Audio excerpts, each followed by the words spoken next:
शुक्रवार का दिन था। जैसे ही स्कूल में आधी छुट्टी हुई, मीना और उसके दोस्त भागकर विद्यालय के बगीचे में जा बैठे। सभी को बहुत जोरों से भूख लगी थी। सभी अपना अपना खाने का डिब्बा साथ में लाए थे। मेरे पेट में तो चूहे दौड़ रहे हैं। तुम्हारा पेट क्या इतना बड़ा है? कहाँ है चूहे? मुझे भी देखने हैं। मुझे तो इतनी भूख लगी है कि लग रहा है सिर्फ चूहे नहीं, उनके पीछे बिल्लियाँ भी दौड़ रही हैं। अच्छा, तो फिर सब बैठे क्यों हैं? चलो सब अपना डिब्बा खोलो, खाना शुरू करते हैं। जब सबने अपना अपना डिब्बा खोला तो देखा कि आज सभी के घर से स्वादिष्ट भोजन आया था। मीना, तुम्हारे डिब्बे में क्या है? मैं आज सरसों का साग और मक्के के आटे से बनी रोटी लेकर आई हूँ। आज मेरी बीजी का जन्मदिन है, इसलिए घर पर मेरे गांव का खास भोजन बना है। और तुम्हारे डिब्बे में? मैं तो आज दाल, चावल और सलाद लेकर आया हूँ, और मैं मछली के पकौड़े। और मेरे पास तो आज बिरयानी है। इतनी देर में टीचर भी किसी काम से बगीचे में आई। अरे वाह, तुम्हारे डब्बों में से अलग अलग खाने की महक आ रही है। हमारे देश में इतनी विविधता है जो कि भोजन में भी पता चलती है। अरे भाई वाह, खाना तो बहुत स्वादिष्ट लग रहा है और साथ ही साथ पौष्टिक भी।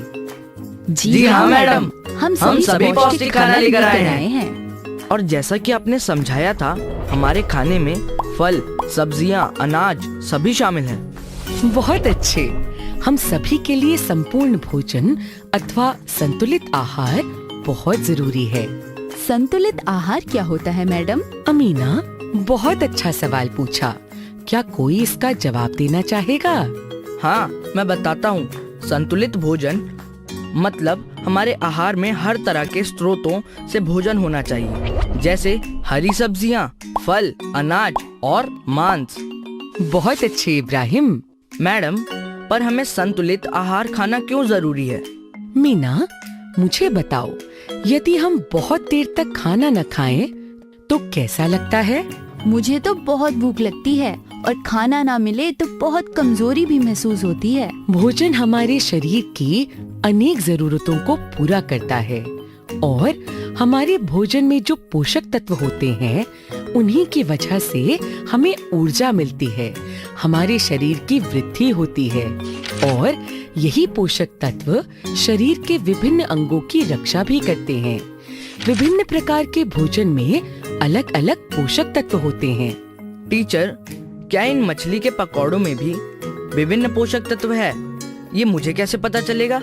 यह पता करना बहुत मुश्किल नहीं है, पर उससे पहले हमारे लिए यह जानना जरूरी है कि विभिन्न पोषक तत्व हैं क्या। पोषक तत्वों के उदाहरण हैं कार्बोहाइड्रेट, प्रोटीन, वसा, विटामिन और कुछ खनिज लवण। ये हमें विभिन्न प्रकार के भोजन में मिलते हैं। सभी बच्चे आश्चर्य भरी नजरों से टीचर दीदी को देखते हैं। यह सब बहुत आसान है, चलो हम इस तरह से समझते हैं।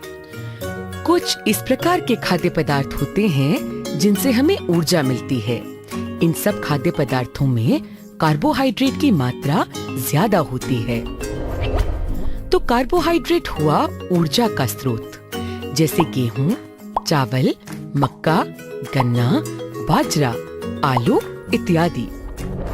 वसा युक्त खाद्य पदार्थ भी ऊर्जा का स्रोत होते हैं। यह हमें दो प्रकार के स्रोत से प्राप्त होते हैं। पहला पौधे जैसे मूंगफली, बादाम, नारियल का तेल इत्यादि, और दूसरा पशु से, जैसे दूध, घी, मांस, मछली, अंडे इत्यादि। अगला पोषक तत्व है प्रोटीन, जो हमारे शरीर की वृद्धि के लिए बहुत जरूरी है। इसके स्रोत हैं मांस, अंडे, मछली, जंतु स्रोत एवं दालें, मटर, सोयाबीन, पादप जो कि पौधों से मिलने वाले। मेरे डिब्बे में बिरयानी है और बिरयानी में चावल है, यानी कार्बोहाइड्रेट, मांस के टुकड़े यानी वसा और प्रोटीन है। तो बिरयानी एक संतुलित आहार हुआ। बिल्कुल सही कहा अमीना। लेकिन टीचर, अन्य खाने की वस्तुओं में कौन से पोषक तत्व हैं? ये कैसे पता लगाया जा सकता है? यह सब पता लगाना कुछ मुश्किल नहीं, परंतु आज के लिए इतना ही। पोषक तत्वों को पहचानने के लिए हमें विज्ञान प्रयोगशाला के टीचर से मदद लेनी होगी। अगली क्लास में हम विटामिन और मिनरल की जानकारी पर चर्चा करेंगे।